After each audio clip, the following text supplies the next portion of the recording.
to ourselves. So my name is Carruthers. They gave me a fantastic intro in there, so bless them. I do have copies of the book, but some of you took them last night. So I've got a few more copies lying around if anyone's interested in having a look at one. I deal with data. I'm a big data cheerleader, and I help organisations become more data mature. And I'm going to jump over here and ask Steve to introduce himself. Sure. Steve Miller. I'm the Group Chief Information Officer for Park Group. Many of you may know Park Group through Park Christmas Savings, but we do a lot of other things. They love to shop. Multi-retailer redemption voucher is ours. So we are both a retailer, consumer and corporate interested business. And we are based in Birkenhead on the Wirral. We're about to make a relocation move to central Liverpool. We have a lot of ambition in the technology, digital transformation space, which I'm sure I'll get to talk about. Excellent. I'm Vicky Higgin, work at National Grid. We keep the lights on and the gas flowing in the UK for gas and electricity transmission. And in the US we've got some distribution and transmission in New York and Massachusetts. My role at the moment is leading my peers around what we need to do for digital transformation, because we know that if we don't transform digitally, then we're not going to survive or be relevant as an organisation in the future. And I can see some of my other utility and energy colleagues in the audience, and I'm sure you feel the same way. Lots of nodding heads, that's always a good sign, isn't it? Good morning, I'm Peter Williamson, Business Systems Director for Nightingale Construction. We're a civil engineering contractor, so amongst other things we're building wind turbines to put electricity into the network, and a lot of coastal defence works around the south coast of England and Wales, and infrastructure works. They're really not very sexy stuff that if any of you live in one of those housing estates, well, it's companies like ours that will put in the drainage, the roads, the curbs, all sorts of things like that. The stuff you don't see but rely on. Brilliant. Wow, I'm impressed. What we thought we really wanted to do today is have quite a chat on stage, and that's how I like it. So we'd like you to take part of it as well. So if there's something that you want us to explore further, or questions that you're burning up, do join in. It isn't just about us preaching to you for the next half hour. None of us really want that. And my husband says quite honestly that he doesn't want to listen to my voice for half an hour, so why should you have to put up with it? So please do pitch in and join in with what we're doing. I just thought I'd start with a nice simple one, depends on whether my fellow people on this panel think it's simple. But I'd like to talk about what inspired you to be a CIO and what's changed since you first took the role. So does anybody want to volunteer? Because I'm seeing a few raised eyebrows. So I joined the company, my background's a little bit odd. I'm a quarry manager by profession, degree in geology in IT. But I really enjoyed the sort of business process element of going into IT. So I joined the company, having worked in a big space, joined a smaller company where I could have a better quality of life as a project manager. And the FD, I'm sure it's the case for many of you, the FD looked after IT. And then the data centre air conditioning went a bit wrong and nearly burned the entire building down. And he said, oh, someone else is going to have to look after IT. And it just fell to me, because I guess it was nearest. And all of a sudden I'm looking after IT for a £100 million company. And so that, I fell into it by accident. So it's changed. What's changed? Do you still do it by accident? Or? I'm still faking it, hoping I'll make it. Yeah, definitely. So what's changed? I suppose for us as a civil engineering contractor, where we've got sort of 25, 30, 35 sites, most of our staff working productively out and about around the UK, it's connectivity. And that's been a big game changer for us. So I know 4G's not new, but the technology to actually allow you to exploit and really use 4G to get your guys who are out in the field connected up and securely, I think a big game changer for us. Bit accident, and then once the accident happened, I realised I liked it, and then really pursued a career in IT. So I'm doing my masters in IT at the moment as well. for my sins. But it was very much starting life as project manager, testing, developing, moving through those roles, business relationship management, and in and out of the business all the time. I think what's changed for us is the not being order takers anymore. The fact that, as you say, originally reported into the FD, now a place, my boss, who's the group CIO, reports into the CEO. She's very much got a seat at the table, and I sit on the leadership team of all of her peers. The thing as well that's changed are, the business partnering aspect, being part of the business conversations. It's not about technology. In our organisation anyway, it's not good enough just to talk about technology around the table. You need to understand the business as well. When I left school, I joined the Royal Navy. So I started off as a flying in the Royal Navy and ended up in submarines in the Royal Navy, so I kind of went from there to there. So that was an interesting transition. Not all in one day, I hasten to add, because that's called crashing. And I'm actually my degree in ancient history, so all ancient history and archaeology. So if you were to push me, I probably would still say, with gun to my head, that I'm actually an ancient historian and archaeologist. And actually that was my introduction, that and flying submarines, to technology and high-end technology, and the importance of technology in terms of execution and being able to transform execution on a day-to-day basis. So that's kind of where I got into that intersection of technology and day-to-day delivery. Actually, I spent an awful lot of time in global banks, working in that sort of translation layer of technology and day-to-day operations. So that's really why I thought the CIO role was one that I could get some, or certainly was interested in, and perhaps could add some value to. It's not one that I think that fell naturally into my path. It's one that I sort of, working at Standard Chartered Bank as I was when the CIO opportunity came along, sort of sought out, but it's one that I think I've certainly very much enjoyed it, and it does sit at that intersection where I think you have a real opportunity to empower and enable an organisation. You've got a real opportunity to influence and to know top to bottom, side to side, everything that's going on in the day-to-day of an organisation in a way that most other functions really don't. And to influence at board level, but right down to sort of the factory floor. And there just aren't many roles out there that are like it. So it is quite a compelling role profile, and also quite a compelling opportunity to be a key influencer in an organisation. So it's makes it sound like a career pitch. We like it. I'm just actually curious, with a straw poll around the audience, who would say their degree, their education was in technical orientated subjects? It's actually about half. So about half of you did something like ancient history, which I'm also probably prepared you for looking after the legacy of some of your IT, right? Yeah. Well, that's the other point. Some of the organisations I've worked in, the ancient history and archaeology has been extremely useful in terms of delving into some of the code and architecture. Yeah. Geology's helping with some of the fossils and construction. I think it just goes to show how many other skills are involved in pulling to this kind of role. Absolutely. So there's much more than us being geeks in the basement. IT crowd, anybody watch that? Yeah. Yeah. That did paint us in a wonderful light for a while, didn't it?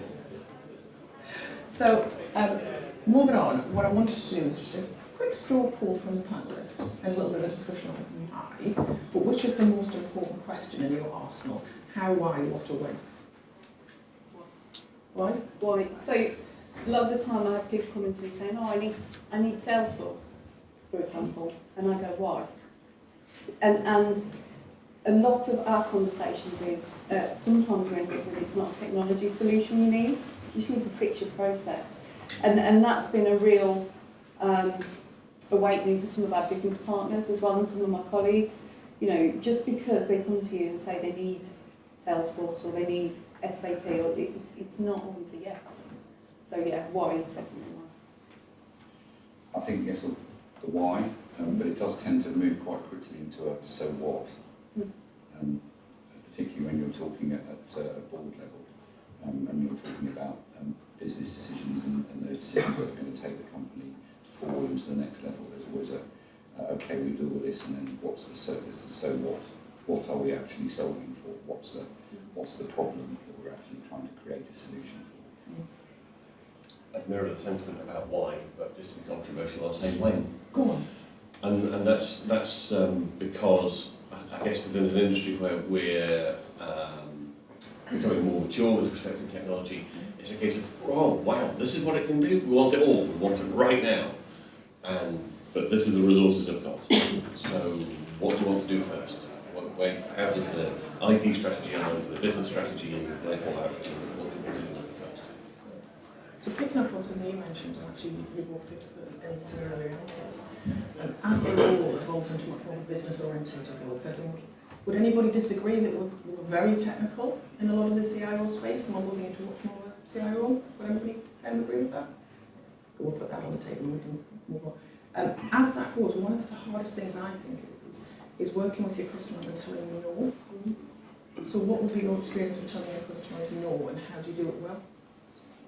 I can go first. So it was our Chief Compliance Officer asking for a risk system, and at the same time I've got the audit team coming to me for a system, and at the same time I've got the SOX team coming to me for a system, all led by different directorates for some reason. And it was pushing back and stop point solutions, but also them asking for specific tools. So and for me, in our organisation anyway, it's not the business's decision what tool they have. They come to me with their requirement, we tell them what tool there is. Because sometimes, we're across the UK and the US, sometimes we've got it on the shelf. So our enterprise architecture function, really, really important in that conversation to back us up. But yeah, that's, and actually at kind of end of year, that was recognised for me. I was quite pleased. I thought I was going to get in trouble for some of the controversial conversations I'd had, but that was recognised with regards to leadership in the IT world. That's brilliant.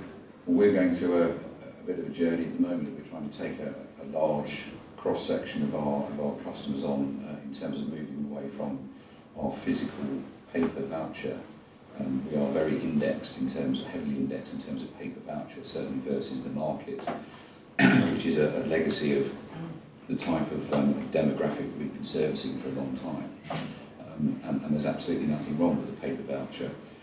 It's a very successful, very useful, very utilitarian product, but it is not where we want, where the industry wants to be, and where certainly the future customer wants to be. But we still have a very long tail that is reliant on paper vouchers.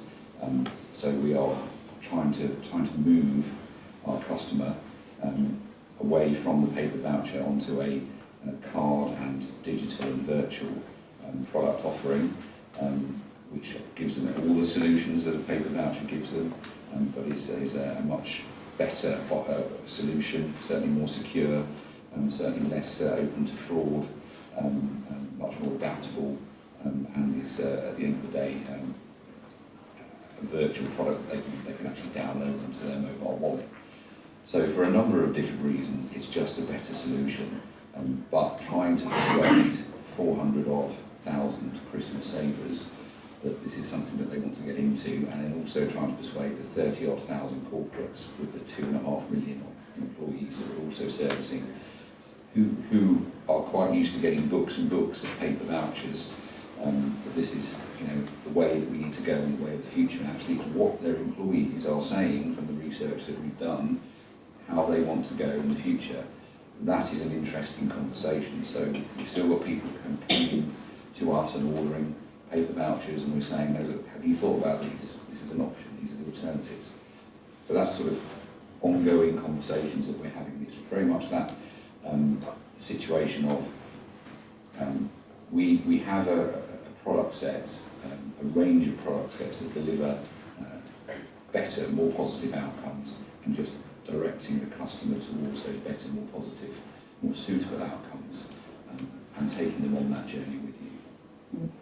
I like that, and we'll pick up that in a second. So for us, it's our customer is to work more collaboratively, and but without really being conscious of what that means. So at any given job, we're maybe employing 20, 30, 40 different trades, and that will range from the guys who operate the traffic lights that get in your way, to the guys who paint the white lines, to the architects, the various consultants, structural engineering consultants, sort of a whole range of disciplines. And we're expected as the principal contractor sitting in the middle of that to provide a space where everybody can work together and share all their documents and such like. And that's okay for the technologically more mature organisations, of which I would not even count my own organisation. But when it comes to Dave and Kevin and their white van and the job they do, well, actually the IT side isn't their specialty. And the difficulty is that if we say, I'm sorry, Dave and Kevin, and the fantastic job that you're able to do, because you won't work collaboratively within the space we need you to do, we're not going to hire you. Actually, we're saying goodbye to some really, really good guys who do a really good job for us. So yeah, that's... Which is interesting, and actually picking up on what you make, because we talked a little bit about email before we all got together, and we talked about how cultural issues fit with the technology and innovation agenda that we're all having to deal with. I mean, that I'd like to talk about a bit more, because you're right, if they don't fit this idea of the culture that we want, however they're really, really useful to the organisation, it's brilliant, but I mean, does that mean we're going to happily throw the baby out with the bathwater? No, absolutely not. When it's I guess there is a distinct difference between an organisation that's external to you and internal. When it's internal, I think you do have more room to say, right, okay, this is how we're going to hire, this is how we're going to train, and you kind of got to fit in. Yeah. But when it comes to the external organisations, it's a slow journey, and if you're a small organisation like us, then you can't force them along, so you've got to just got to make it fit. Well, I think anything to do with culture and behaviour takes time to bed in. So I agree with you completely that when it comes to bringing people on that journey, it's about slowly bringing them along. But when you were talking about it, you're talking about the external, you're getting external customers to change their behaviour. So that's harder again than just the internal culture, because you would hope you would have some kind of impact on the internal culture. The external culture, you're already fighting an uphill battle. Yeah, I mean, I think it's interesting because, again, looking at what the market is telling us and what the different elements within the market, it's very, the classic kind of market analysis will look at different demographics and different sections within demographics and different generational transects and shifts. I don't think actually you can even do that anymore because it's moving so fast. So, you know, the millennials, the centennials, iGen, but exactly, you actually see different behaviours even within that. We're developing a new product at the moment, and we've done a lot of product testing with it, and even just within the traditional product test pack that you get when you get the people to come into the door and you sit there and you look at you either do the two-way mirror, you do the video link, and you get people who should be within the same demographic and in the same kind of generational group, same generational cohort. And so reasonably you should expect similar behaviours, but actually there is a significant variances now coming through. And it depends on their exposure to technology, their embracing of technology, how they interact with technology, actually what their jobs and roles are, and what they do on a day-to-day basis. So, you know, we quite often see that we've got people who you would expect to be using contactless payments and Apple and Google Pay, but just aren't. They're very resistant to it. And then you've got older people who you would expect not to be using it, but have absolutely embraced it. So you just can't make these hard definitions. So when you realise that you're dealing with these much more fluid boundaries from a marketing perspective, you have to be a little bit more fluid and dynamic in terms of the products that you're trying to put out there yourself, and recognise that actually the customer journeys that you're trying to build and try and create solutions and products for have to be themselves quite dynamic and interactive. Now, fortunately, the technology facilitates that, and certainly if you look at the kind of app-enabled and app-based delivery that we're creating at the moment, it's all about delivering the product to the palm of your hand, and then you have the self-serve capability to define and delineate within that what features you want to use yourself. But it is quite an interesting realisation that as an organisation pushing product out to market, the best way you can do that is actually just to give a feature-rich, seamless omni-channel experience to the consumer base, and allow them to almost draw that to themselves and then select those features that they want to use. You can't say, well, that's good for centennials, that's good for millennials, that's good for Gen X. There's just too much going on. There are too many shifts and crossovers between it now. So I think from an external influencer perspective, it is a very complex arena that we're playing. So when it comes to, because you said that you're trying to take your organisation, so that's the external organisation, but you're trying to take your internal organisation through a recognition that the digital agenda is something you need to take really seriously. Yeah. So how are you tackling that? So we've started at the board straight away. Board level agenda to our group executive, and then we're looking at within each of the business areas specific things where we can have real business value to demonstrate it. And what we've noticed that when we've kind of done the analysis is that there's actually lots of digital things already going on in the business, as we call them, random acts of digital. So by overlaying a strategy, what that's allowing us to do is either stop or start, or tweak what's already going on to make sure it's aligned. But it is absolutely looking at where the biggest value is. So, for example, in the US, we've got millions of end customers, so real customers like us with meters on the wall. So we're looking at something around customer there. And in the UK, it's all about asset management. So in the electricity transmission business, we're focusing on digital in those areas, and putting real time-bound outcomes on it, because it can go on forever if you don't. So that's the kind of thing we've been doing. We've also been looking at other energy organisations to see what they've done, but we've also been looking at outside other organisations, not just sticking with the energy side, but it's proven some of the technologies that we're looking at. I think the biggest thing for us is, so the IT team get it. We had a bit of a realisation last week where we were like, yeah, we're all aligned now, aren't we? But then we sat there and we spent a week looking at how do we hook the business in, because I think it's that belief piece. So we're a world-class engineering organisation. We can engineer till the cows come home. We can build gold-plated substations and gas pipes, you name it. Those assets last 40 years. So the concept of some of the technology assets only lasting up to 5 years, that's just really hard to compute. So when they see another few £1 million come through for investment versus I can spend £30 million on this technical solution or £30 million on building a substation, that's the bit that doesn't compute. And so our kind of cultural shift that we have to do is, with the business, is build really good solid business cases and persuade them through the proof of concepts that we're doing. We've already, we've got a good few people on board, but it's a real shift. It's a journey, isn't it? It's definitely a journey, not a destination. Yeah. So does that impact you as well? Because obviously the business you're dealing with a lot of infrastructure as well, aren't you? Yeah, we are not to the same extent, but in terms of capital expenditure, spend it on software versus spend it on a digger, a dumper, a dozer, or something like that, then there's not always the value seen.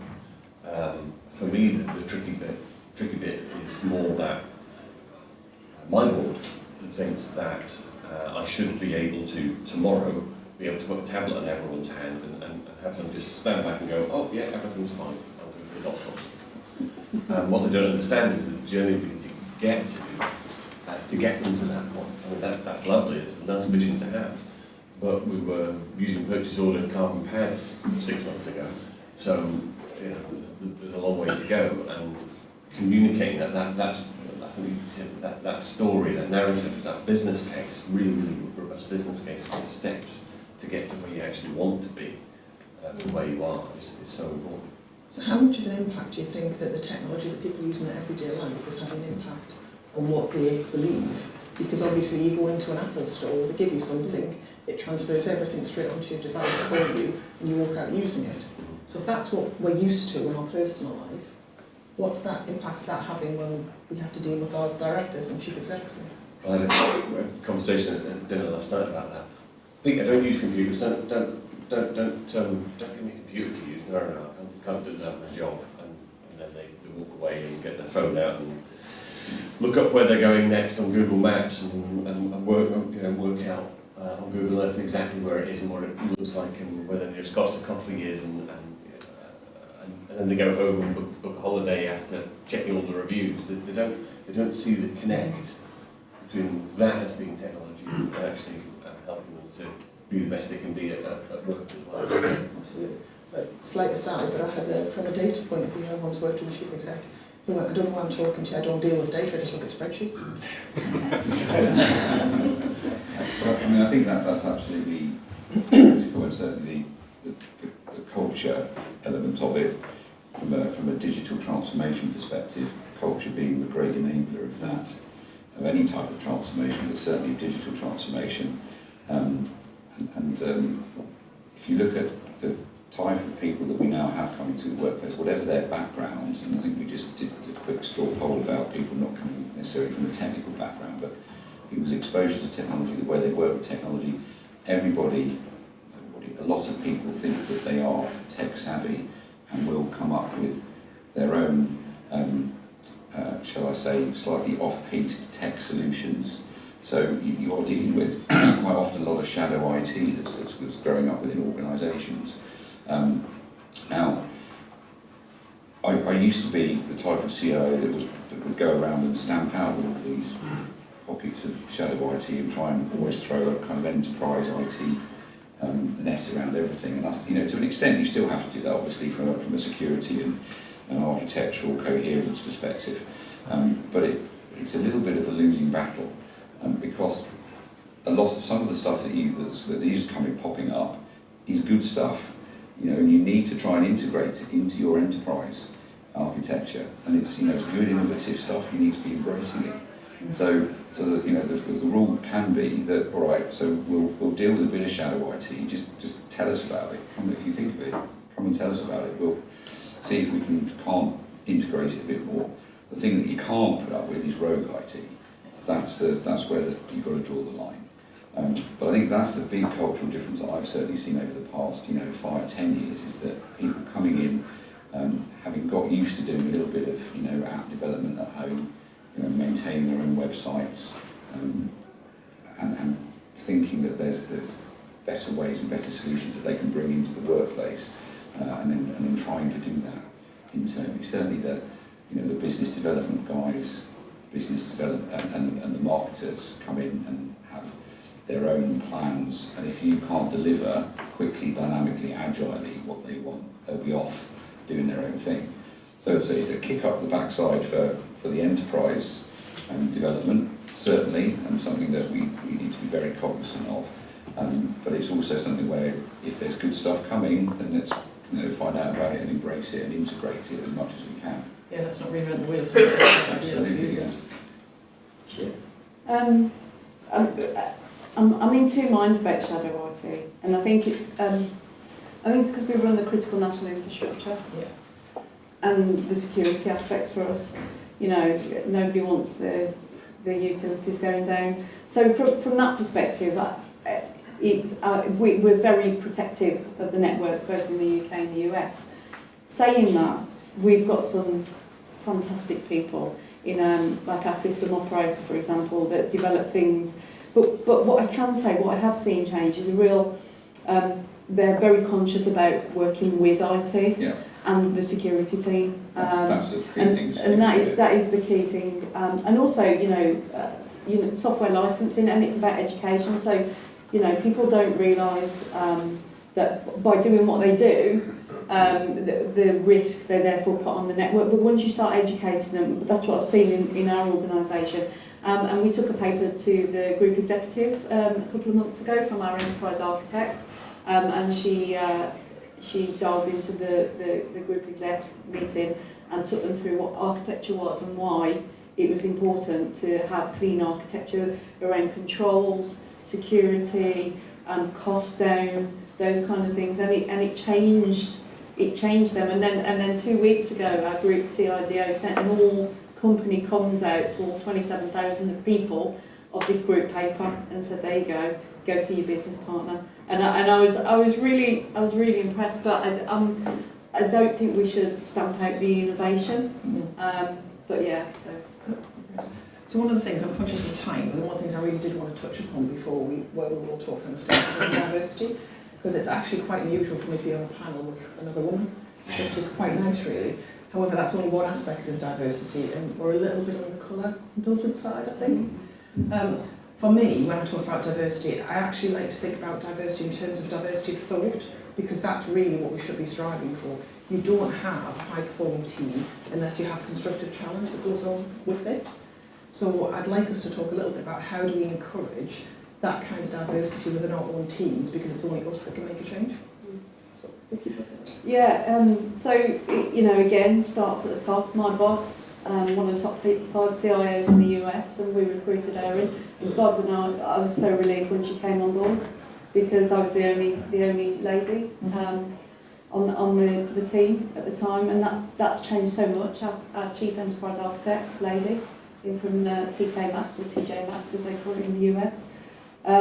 It just changes the dynamic of things. It changes the conversation in the room. It gives you that diversity of thought. We've since our boss has come in as well, ethnic minorities on the leadership team now, which is fabulous. And our CEO feels the same. So if you look at our board, it's very different. And I'll give you a personal example for me. So I was talking to a headhunter 3 weeks ago, and he put a job on the table to me, and I opened I looked at their board and their exec, and I said no, and he went, why? I went, just look. And every single one was a middle-aged, grey-haired sir and man, and I just said, I don't want to work. I'm choosing not to work in that organisation. And he was taken back, but I thought, in this day and age, it's absolutely unacceptable not to have diversity at your board, at your exec, at your next level. So personally, for my team, I make sure that I get somebody to interview with me that's different to me. I make sure the headhunters and the HR team bring to me a diverse slate, and I won't go with those headhunters if they don't. So there was a couple of headhunters in the US. I was looking for somebody for a lead for success factors in the US, and they couldn't bring me anybody. So I recruited in the UK instead. Because the headhunters there were bringing me the right slates. I don't, it is unacceptable in this day and age. I really like your diversity of thought. I do like that, because the construction industry, we almost applaud ourselves because 19% of the employees in construction are female. 19%. That's really been striving to achieve that for years. But like you say, it's diversity of thought, isn't it? So what you've got to do is you've got to a certain extent work with what you've got. And that's about looking at what's the culture and what the principles that guide who you are as an organisation. And as an organisation, if you're the sort of organisation that wants to have a diverse workforce, and you embrace that and everyone gets that and you hire on that principle, well then hopefully it'll come. Absolutely. I mean, diversity of thought comes from diversity of background, diversity of experience. Obviously, that's informed by who you are, what you are, your life. Interestingly, I've worked for a female group CIO at Bank of America, and I've worked for a broad range of actually diverse management teams.